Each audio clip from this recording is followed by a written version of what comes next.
now, and then we live our entire lives chasing the extraordinary, holding out for the moment, the grand gesture, the plot twist. We conceptualize bliss as a destination, a mountain we ascend to, a trophy we are awarded, an epiphany we uncover. But maybe, just maybe, the actual bliss is right there with us, hiding in plain sight, hidden in the folds of daily existence. It's not always waiting at the other side of great accomplishments or turning points. It's too much in the little things, the things we're not even aware of, the ordinary, mundane things, that fleeting glimpse of light we forget in the rush to get somewhere else.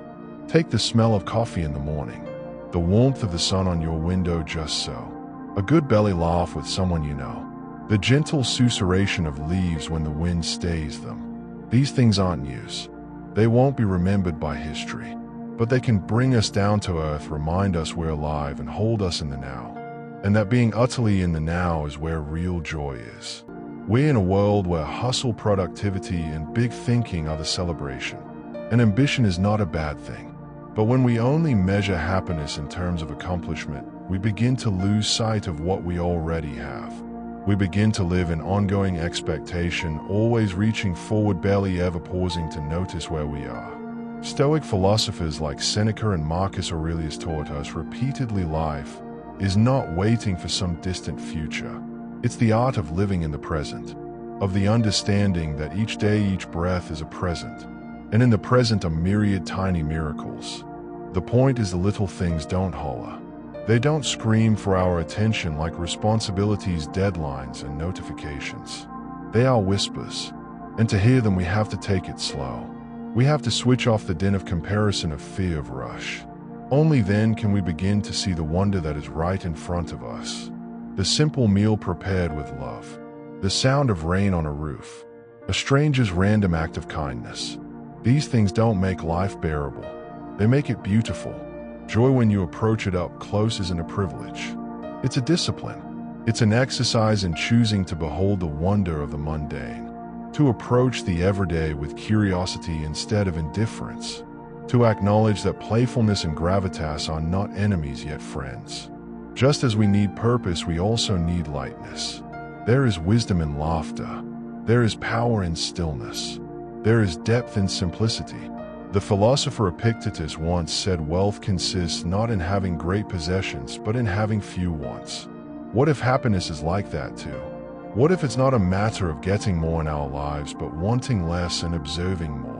What if it's not something we have to achieve, but something we already possess, languishing, patiently waiting to be seen, felt, appreciated? When we begin living within that awareness, everything changes. The mundane of daily is transformed into ritual. The tasks become opportunities for mindfulness. The conversations become opportunities for connection. Even the pain and suffering, as difficult as they remain, can be accepted with a softer heart and understanding. We stop trying to escape life and begin embracing it fully, with integrity. It doesn't indicate that life is perfect or simple. Far from it, really. But it becomes real. And in the realness we find richness. The kind that's not dependent on external situation, but on the way we choose to see the world, how we respond to it, and how receptive we are to finding joy, not in the absence of difficulties, but in the surfeit of meaning. A question now and then is all it takes. What am I missing by rushing too quickly through this moment? What if I slowed down just for a moment and looked a little more closely? More times than not, that pause reveals something quiet and profound. A reminder of all the beauty that's right in front of us. How much we lose when we think that joy has to be big or spectacular. We knew this when we were children. We found magic in shadows, puddles, and cloud shapes. We did not need much to be content. We had not yet developed the culture of gauging life based on productivity, prestige, or likes. We simply lived. And in living there was an innocence that many of us lose along the way. But it's not gone. It's still here, formed by stacks of expectation and distraction. All it requires to find again is intention. An intention to slow down, to pay attention, to reconnect. The fact is, the world hasn't changed. The light still dances on leaves. Music still stays something inside us. Connection still heals. It's we who have changed. We are moving more quickly, concentrating harder, and prioritizing differently. And yet the turning back is always available. Right here, right now. You don't have to move to a mountain or quit your job. You simply need to start paying attention. To choose presence over perfection, curiosity over cynicism, gratitude over grasping. Each day provides opportunities to start anew, to observe the mundane with fresh eyes, to experience pleasure not as a flight from life, but as a richer participation in it, to realize that balance is not a fixed state, it's a dance, between doing and being, between pushing and yielding, between striving and being content. There will be days the dance is clumsy. That's okay. The point is that we keep coming. Keep choosing softness in a world that often buys hardness. Keep choosing wonder in a world that raises apathy. Keep choosing joy not because it's all beautiful, but because we're improving at seeing perfectly even amidst mess. The rain doesn't need permission to come. The birds don't need a reason to sing. The stars aren't waiting for someone to applaud them before they shine. They simply are in full and unconditional measure.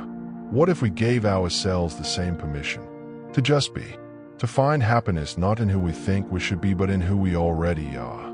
Maybe the small things are actually not so small. Maybe they're the stitches that hold life together. And maybe, and only maybe, the most amazing thing we can find is to learn to see them and focus. So this is your invitation: slow down. Notice.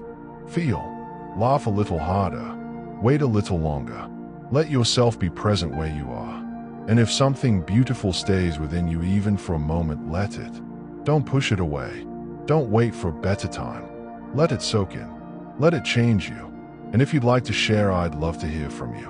What are the little things that make you smile? What little things have reminded you of what really matters? Leave your thoughts, your stories, or even your questions in the comments. Because joy multiplies when we share it. And your story may be the spark one other person needs in order to notice the beauty in theirs.